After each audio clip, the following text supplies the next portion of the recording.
The Evidence Locker is a weekly podcast about international true crime. Made by hardcore true crime fans, it's somewhat grungy. Join us as we explore the dark corners of the globe. We've covered cases from Sweden, Brazil, Australia, and the US, to mention a few. Find us on iTunes or wherever you listen to podcasts.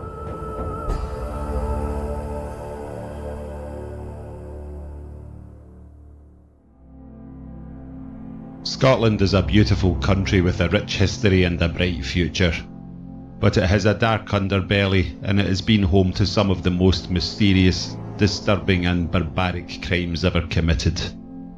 Cold-blooded murders, serial killers, gangland assassinations, violence against children, acts of terrorism, mysterious disappearances, and acts of pure evil fueled by lust and greed.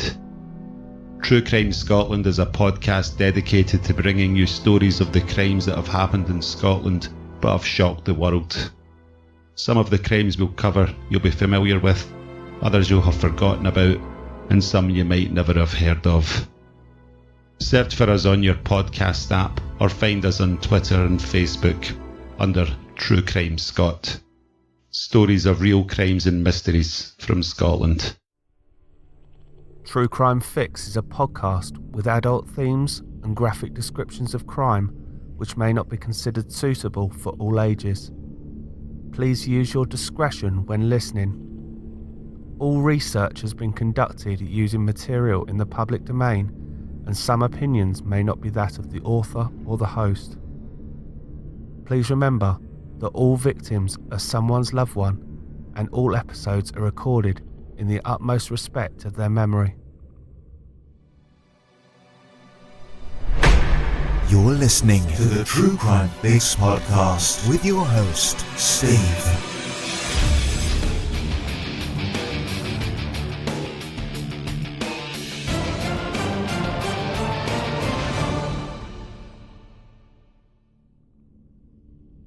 Hi there everyone, and welcome back after the hiatus to Season 2, Episode 1, and our 13th case together. As you may have noticed, there's been a slight change at the start to make this podcast more fitting to me and the subject matter. If you like this show, I would urge you to subscribe on your chosen podcast app, and the new episodes will drop when I release them. If I do lose you along the way, I thank you for giving me a chance. I would also suggest that you follow me on one of our social media platforms to keep up to date with this season. I will give out the links at the end of this show so as not to waste any more of your time here.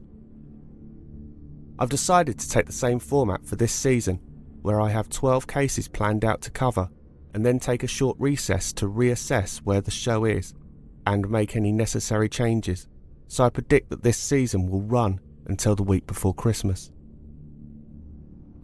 Anyway, that's enough of the business, and on to what you are here for. Our 13th case together is a heartbreaking one. This one was actually researched and written by my wife. She said that she wanted to try writing an episode, and when I read it, I was gripped by it. So ladies and gentlemen, credit where credit is due, this one was actually written by Ashley. One of the hardest things for someone to endure is rejection and betrayal. Sadly, this sometimes is the case for many people in our society. Today's case is covering a story of a young woman brutally murdered and bullied by a gang that she believed was her friends. The worst thing about this case was the victim also had mental health issues, which meant that she was more accepting than any person normally would be, which in my opinion makes the perpetrators that much more vile. This case also describes how the victim was also let down by the authorities who should have been supporting her. Ladies and gentlemen, this is your True Crime Fix. I'm your host Steve, and this case has been dedicated to the memory of Gemma Hayter. Gemma Hayter was born on the 13th of September 1982 in the market town of Rugby in Warwickshire. Gemma was the youngest child to Sue Prince but Gemma's birth father left when she was very young, so she was raised by her stepfather. She had a sister, Nikki, who was Sue's eldest, and a brother, Neil. There was a 7-year age gap between Neil and Gemma. Gemma grew up in a loving family home in Rugby. Rugby is a market town in Warwickshire which is close to the River Avon. It is the second largest town in the county, and it is 30 miles east of Birmingham. The town is somewhat famous for 3 students at the independent school, Rugby School, in 1845, producing the first written rules of the sport with the same name. Early in her life, Sue, Gemma's mother, was worried about Gemma's development. Gemma craved constant attention, and her mother believed that Gemma appeared to be in her own little world. Doctors later confirmed at the age of 4 Sue's fears. Gemma had a learning disability and behavioural problems. Gemma struggled with her speech and having a routine as a child. She was described as being young for her years and had a loving, caring nature. Her brother Neil, who was very protective of Gemma, described her as being very innocent and naive. As Gemma grew up, her differences became more apparent, and during her school years she was bullied and struggled to make friends. Sue took Gemma to see a paediatrician at the age of 13 as her behaviour appeared more erratic than usual, and she was concerned that there was something more serious developing. The doctors diagnosed that Gemma was going through the menopause. The natural age of the menopause is between 45 and 55. At the age of 18, Gemma was diagnosed as being on the autistic spectrum. 2 IQ tests were conducted with Gemma. The first in 2001, where she scored 62, and in 2008, where she scored 65. Gemma received additional support within mainstream education throughout her primary school years and transferred to a special school for her secondary education. At the age of 19, Gemma was given a residential placement at a special college in North Wales that helps young adults with learning disabilities develop their social skills and support them through understanding their condition. Gemma was provided with a safe and supportive learning environment where she could explore and gather her own experiences as well as develop strategies for managing her health. This was the first time Gemma was away from her family, but Sue felt that this was best for Gemma.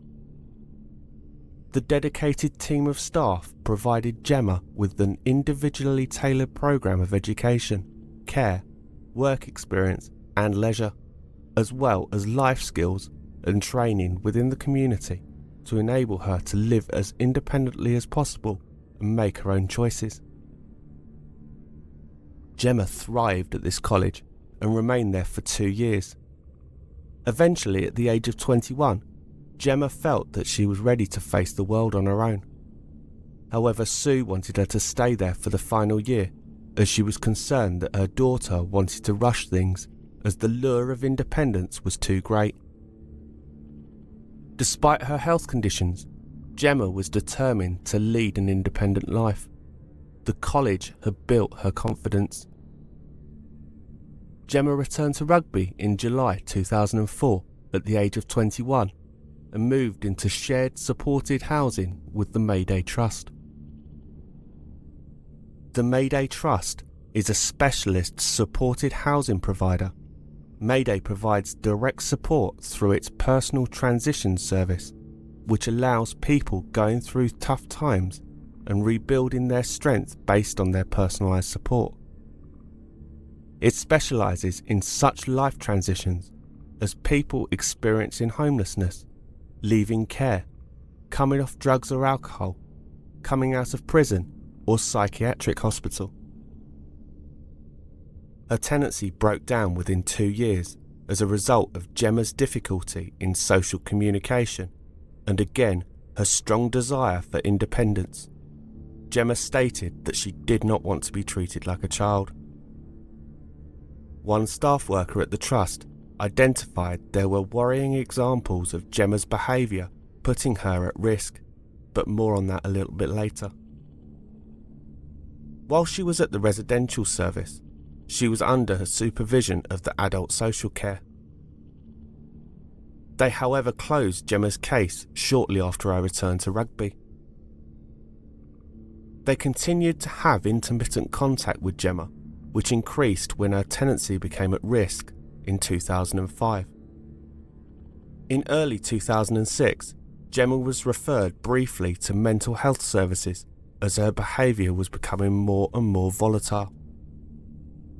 The mental health professionals described that throughout this period, Gemma's behaviour towards professional support was aggressive and uncooperative, and she refused assessments. Following this period, though, several re-referrals were made to adult social care, but unfortunately she was deemed ineligible for the service on the grounds that she no longer had a diagnosis of a learning disability and had previously failed to engage. Despite the lack of a learning disability diagnosis, she was generally seen as someone who did have difficulties and vulnerabilities associated with a learning disability. Gemma was in debt and unable to cope with paying her bills, and was considered at risk of extortion or exploitation by others. Her lack of social skills and her behaviour towards others put her personal safety at risk. As a result of numerous tenancy breaches, a county court order was sought and Gemma was evicted from her property. After her eviction from the Mayday Trust tenancy in September 2006, Gemma lived in a private shared tenancy. Just a side note for people keeping up with this when listening. When renting a property in the UK, there were 4 types of tenancy. There is a secure tenancy, which is predominantly issued through housing associations and local authorities, which give the tenant much more rights to the property. But I just want to go into a brief overview, so we'll not go into this too deeply. But guidelines are mainly focused under the Housing Act of 1985. These types of tenancies are rarely issued today. There's also the assured tenancy, which is granted mainly under the Amended Housing Act of 1988. These give a tenant less rights. For example, no longer would a tenant be given permission to take on a lodger, which was allowed previously. The tenure, however, did not have an end date and could only be ended by notice and a possession order by the landlord, or 28 days' notice from the occupant. There are also fixed-term tenancies and assured short-hold tenancies, the latter being what private landlords would use, where they would only need to give you a notice period and you would have to leave. The reason that I bring this up is I do not know what the circumstances behind Gemma's eviction was, but knowing what social housing is like, the landlord would have had to have proven proportionality and due diligence to the judge, or in layman's terms, whether the punishment fits the crime and what they have done to support her. In December 2007, Gemma was again referred to mental health services and an assessment commenced. This included psychiatric, psychological and occupational therapy assessments. As a result, she was allocated to a community psychiatric nurse for support, though she was not referred for a social work assessment. Once again, as I'm getting some of this from a serious case review, I will translate. The authorities who were charged with looking after Gemma did an assessment of her latest property to see if it was suitable for her needs, and she was assigned a member of staff to check up on her, but a full assessment as to whether she needed significantly more care was never carried out. The assessments took an extended period of time to complete due to Gemma's sporadic engagement. Whilst undergoing a range of mental health assessments throughout 2008, Gemma's lifestyle was becoming more chaotic and she was again in danger of losing her tenancy. There was a high level of contact with the police between 2007 and 2008, with between 2 to 4 calls per month, mostly around Gemma being the victim of thefts and concerns about her being the subject of extortion. In February 2008, the police made a safeguarding referral to adult social care. This referral was not investigated, and the police were advised to contact mental health services. So let us just pause there and analyse that. The police, the country's law enforcement, has gone to a care agency, and rather than taking it on and seeing if it needs delegating elsewhere, they've gone, "Nah, thanks, mate." Take more of your time where you could be investigating crimes so that you can find out the right agency to refer this to. Subsequently, following her eviction from her private tenancy, Gemma was accepted as a homeless person by the local authority and moved to her final tenancy with Rugby Borough Council Housing Department in August 2008. All through her life, Gemma had struggled to make friends and build relationships. However, in her mid-20s, Gemma finally meets someone who was more than willing to be her friend. Her mother Sue and sister Nikki were delighted when a young woman, Chantel Booth, wanted to be friends with Gemma. Chantel was a lot younger than Gemma, but this didn't faze anyone. Nikki believed that there was a kindness in Chantel's heart to want to be friends and help Gemma. Gemma finally had the friendship she had longed for. She was becoming more sociable, going for drinks in bars, enjoying trips to Chantel's home for coffee. Chantel even introduced Gemma to a wider network of friends, including her boyfriend, Daniel Newstead, as well as another couple, Jessica Linus and Joe Boyer. The two couples were neighbours and lived about 2 miles from where Gemma did. As time went on, however, things seemed to change. The more the family got to know Chantel, the more they believed she was taking advantage of Gemma, with Gemma being too naive to see what was happening. Chantel was constantly taking money from Gemma. Family friend Fran Cutts told how Gemma was being forced to steal things on behalf of Chantel and her other friends. She couldn't seem to comprehend that stealing was wrong because she was doing it for her friends, Fran explained. She also made a worrying discovery that Gemma was being coerced into stashing drugs, including heroin and crack cocaine, in her flat, which she believed were presents, and she was looking after them for her friends. Gemma was sacrificing her own needs for Chantel. Booth and her friends were using Gemma for cuckooing. Cuckooing is a form of crime in which drug dealers take over the home of a vulnerable person in order to use it as a base for drug dealing. To Gemma, her relationship with Booth would have been more important to her, and no matter how she was treated within that friendship, she wanted to have that friend and that relationship in spite of the ways that Booth would treat her. On Saturday, August the 7th, 2010, Gemma visited her mum Sue before a night out in Rugby with Booth and 4 other friends.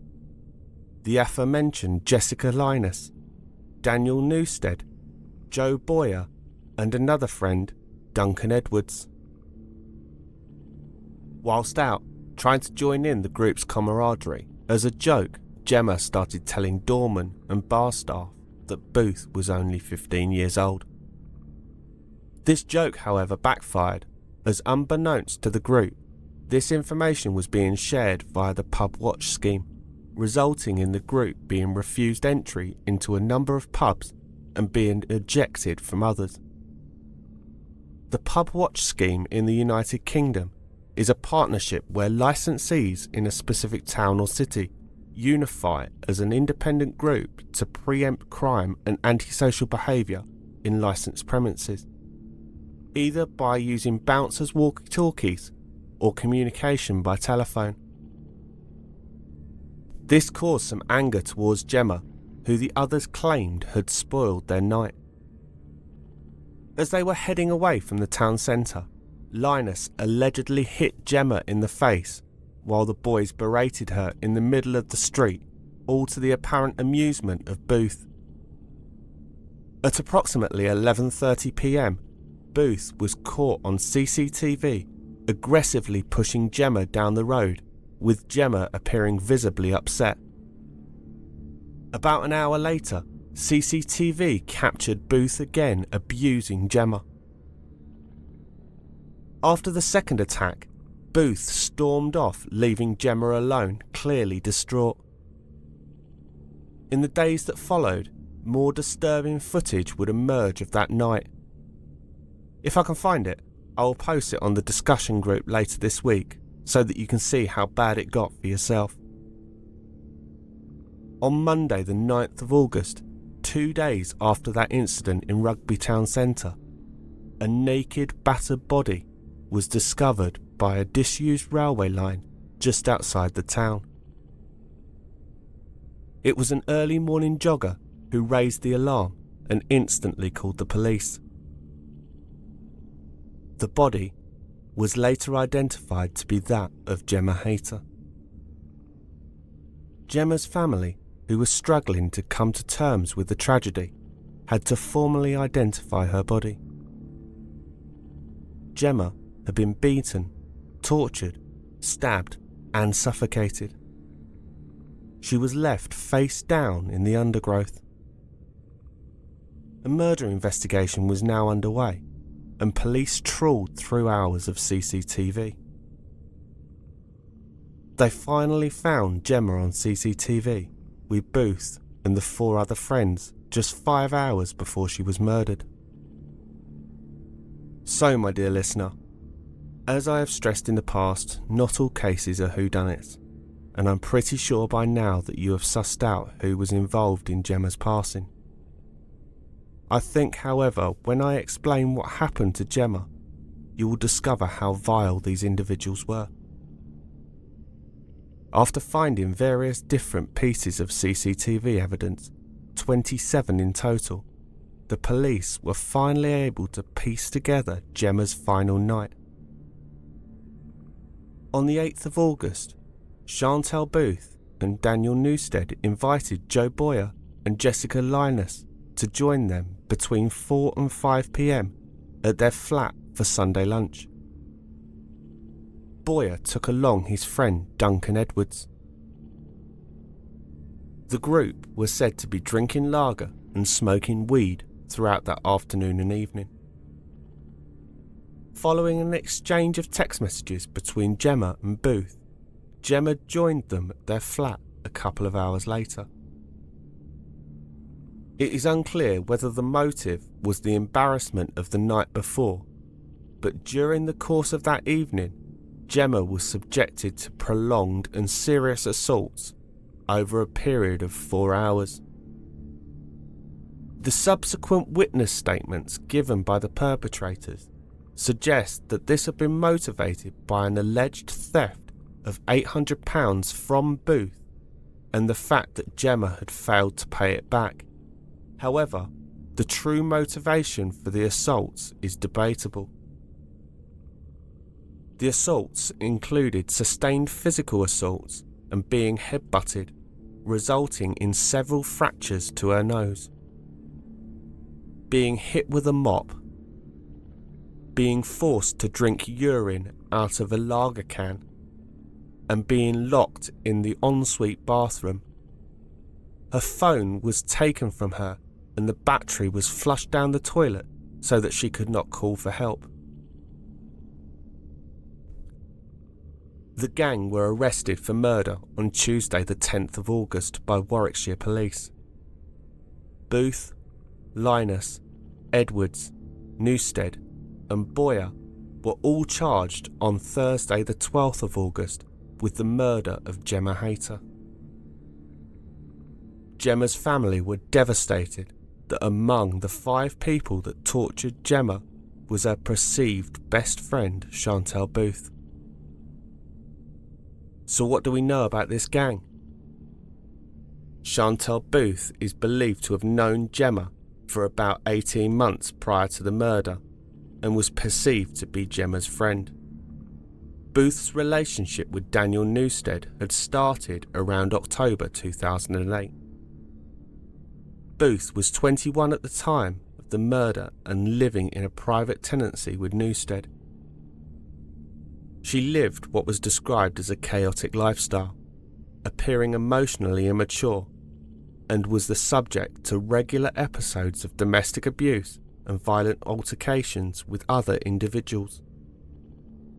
Booth was known to the probation services following an offence of grievous bodily harm resulting in a community order with a supervision requirement, a curfew requirement, and an education, training and employment requirement. Booth maintained regular contact with her supervising probation officer throughout the period of supervision. Both Booth and Newstead were subject to ongoing concerns of antisocial behaviour incidents which involved abusive, aggressive and violent behaviour. Booth was identified as both a perpetrator and a victim of this behaviour. Despite her being known to the police, Booth, however, had only received one conviction, this being for common assault of a female in May 2010. One agency stated that Booth was involved in an incident with Jessica Linus in June 2010 when they allegedly bullied and assaulted another vulnerable young woman living in a hostel, but no criminal proceedings came of it. Daniel Newstead was 19 at the time of the murder and, as mentioned earlier, was living with his girlfriend. He was convicted of a number of offences between 2004 and 2008, including an offence of affray when he was in possession of a metal bar and a knife. Newstead was known for his violence towards women, including having a history of domestic abuse against his mother, sister, previous girlfriends, and Booth. Newstead was also described during the subsequent case review as having a chaotic lifestyle and also emotional immaturity, but they also mentioned his persistent substance misuse. Newstead was known to mental health services for his substance misuse and anger management issues. Jessica Linus had not long been in a relationship with Joe Boyer, who she had met in supported accommodation in May 2010, and she moved into his private tenancy in July 2010. Linus was 18 at the time of the murder, and Linus was known to the police as both a perpetrator and a victim of crime, being both the subject and perpetrator of various assaults, the latter for which she was cautioned. Joe Boyer was 17 at the time of the murder, and as mentioned previously, he was living with Linus for a short time in his private tenancy.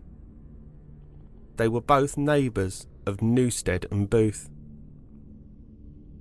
Boyer had a referral order made against him in August 2009 for possession of cannabis, and a further order in June 2010 for the same offence. A referral order is an order available for young offenders who plead guilty to an offence whereby the young offender is referred to a panel of 2 trained community volunteers and a member of the youth offending team. It can be for a minimum of 3 months to a maximum of 12 months. He was in breach of the order and was in the process of being returned to court at the time of the murder. He was not known for any violent offences and was considered low risk of harm to others and was known to the police as a victim of crime. Duncan Edwards was 19 at the time of the murder and had recently moved back to Rugby to live with his mother, close to the flats where the two couples lived. Previously living in Enfield in North London, Edwards was known to the Enfield Youth Offending Service from 2003 onwards, and between 2001 and 2010 he was convicted of 9 offences and investigated for a further 9. The gang showed no remorse for what they had done, and it had been reported that the gang was laughing and joking in custody. However, during their interviews, they blamed each other, and all refused to accept responsibility for Gemma's death. It was clear that they all had a part to play in the heartless torture of such a vulnerable woman. Just to show the lack of remorse shown by the gang, I will share with you a snippet of a letter sent by Joe Boyer to a friend whilst he was on remand. The quote: "I can't wait to get sentenced now and go to proper jail for lifers. They sound sick, bro. Key to my door, bare shit to do, PlayStation and DVD, proper bed, proper chair and table. Imagine that. Speaking to my lifer and IPP officer the other day, and she was telling me about all the jails. I don't know if you know what they are, but I get to go into town with a screw in normal clothes. I get to go to McDonald's and cinema and Nando's or whatever I want." I'm just going to allow that to register, the lack of remorse there. The trial of the 5 perpetrators began on June the 8th, 2011, at the Old Bailey in London, almost a year after Gemma's death. The case was presided over by Lady Anne Rafferty. Timothy Raggett QC was representing the Crown Prosecution Service. All 5 pleaded not guilty to the murder of Gemma. The gang's behaviour in court was no different to their behaviour in custody. Throughout the trial, they were all laughing, joking, mocking, and just showing a complete lack of respect to the family of Gemma and to the proceedings. The full extent of Gemma's abuse from the people she trusted was revealed. The court learnt the full extent of the atrocities that took place on Sunday, August the 9th, 2010. And here's a brief recap. Gemma visited Booth where the gang were drinking. Once she was there at the flat, rather than being greeted, Gemma was abused and beaten. Gemma was beaten so badly her nose was no longer attached to her face.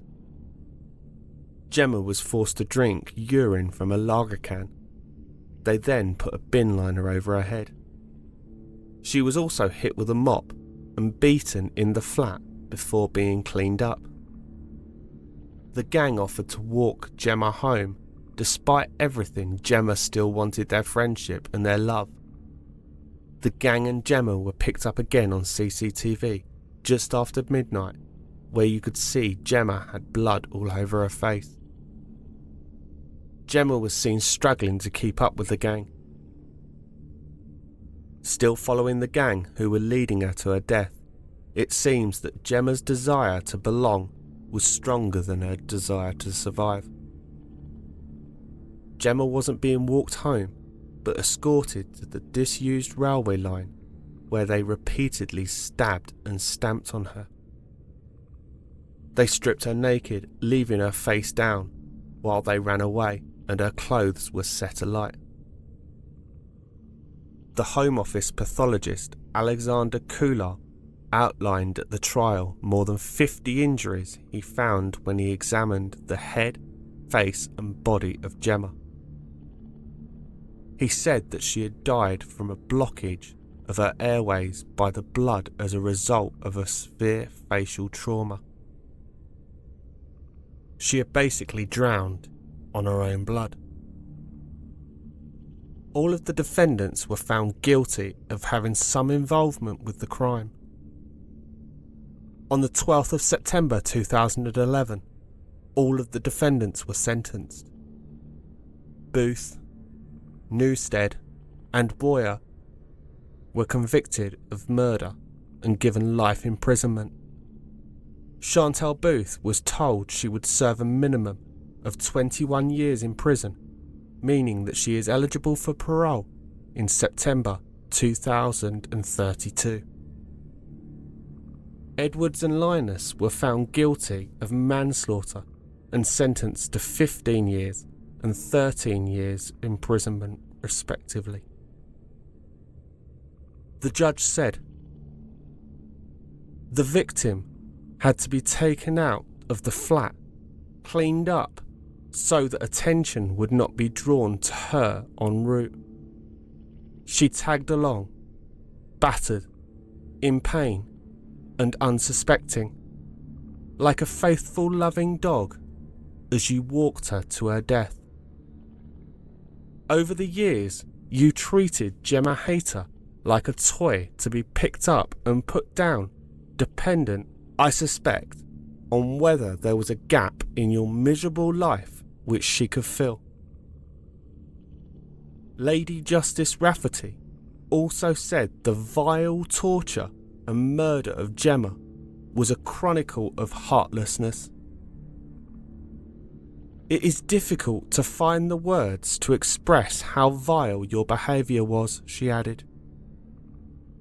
All 5 were also convicted of assault occasioning actual bodily harm. Following the convictions, the victim's family issued a statement. "Our Gemma was a very loving and vulnerable woman who trusted everybody, and her trusting nature and vulnerability led to her death on the 9th of August. After the murder of Gemma, a serious case review showed that care workers and other agencies missed out on a number of chances to intervene in this horrendous murder. While the report found no evidence that Gemma's murder could have been predicted, an overall lack of thoroughness and information sharing led to a number of missed opportunities to find out what was happening more generally in her life and the company she was keeping. The independent chair of the case review, Kathy McAteer, said in conclusion that better support for Gemma could have made her less likely to fall into the company of people who presented her with serious risks. None of the agencies involved with her case knew the details of her relationship with the 5 killers. There had been clear evidence that Gemma was susceptible to abuse, as it was known that she had suffered mate crime regularly over some time. McAteer added, although none of this was carried out previously by the 5, she said, no single agency had the full picture of what was happening in Gemma's life. There were a number of missed opportunities for initialising safeguarding procedures, assessments or other interventions, and for agencies to share information. Gemma wanted friends and a social life, and this case raises wider issues nationally about community safety for single adults who may be vulnerable to disability-based harassment, hate or mate crime, and exploitation. Gemma's family said they had constantly asked for help. In a statement, they said, "We are devastated with the findings, and that such negligence on part of some of the agencies could and did happen. We thank those agencies who did listen and act, in fact, bent over backwards to try and help Gemma. If they had been listened to, perhaps Gemma would not have been in the position she found herself in when she died." 2 years before Gemma was murdered, she had penned a letter to the local authority asking for help getting a job with personal hygiene and looking after herself. She wrote, "I would like a job. I need my independence. I would like someone to help me when I ask for it. This is what I need and what I want in my life. Sue, who was Gemma's mother, wished her daughter had been deemed eligible for assisted living. Rugby Council offered to assess Gemma for a place in assisted living, but the family was devastated when their decision came back that she was able to live by herself. Warwickshire County Council had apologised, saying it hopes to learn lessons from the report and has already made changes, including restructuring adult disability services and new guidance for helping vulnerable people where there is no formal diagnosis of their condition. Wendy Fabro, head of care services at the council, said, "While the report found that Gemma's murder could not have been prevented, we are sorry that Gemma did not receive more support to help her live a better life. We apologise sincerely for the failings identified in the report and are determined to do everything we can to work with other agencies and the community to improve the safeguarding of vulnerable adults. Nobody deserves to be bullied or victimised because they are different. However, hate crime has risen year on year. A hate crime is defined as any criminal offence which is perceived by the victim or any other person to be motivated by hostility or prejudice towards someone based on their personal characteristics. According to figures from the Home Office, the number of hate crimes against disabled people has gone up more than 300% between 2011 and 2018. In 2017-2018, there were 7,226 offences recorded by the police in England and Wales. This was up from 1,748 in 2011 and 2012. The large increase may be due to the improvements made by the police into their identification and recording of hate crime offences, and more people coming forward to report these crimes. Sometimes it's difficult to go to the police about a hate crime. If you are the victim of a hate crime, or know someone who is, there are various support agencies in place to support and offer guidance. Being you is not a crime, but hate is. So that's it for this week.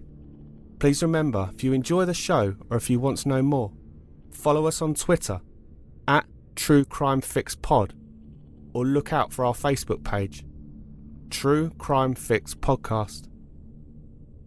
I'll be posting information about the week's case on there. I also have an Instagram account, so search True Crime Fix, and I'm starting to learn how to use it, and I'm posting the occasional picture on there with relation to the case. Also, if you have any suggestions or feedback for the show, please contact me at truecrimefixpodcast@gmail.com. Until next time, stay safe, look after each other, and live life to the fullest, because you never know who or what might be coming around the next corner. Take care, everyone.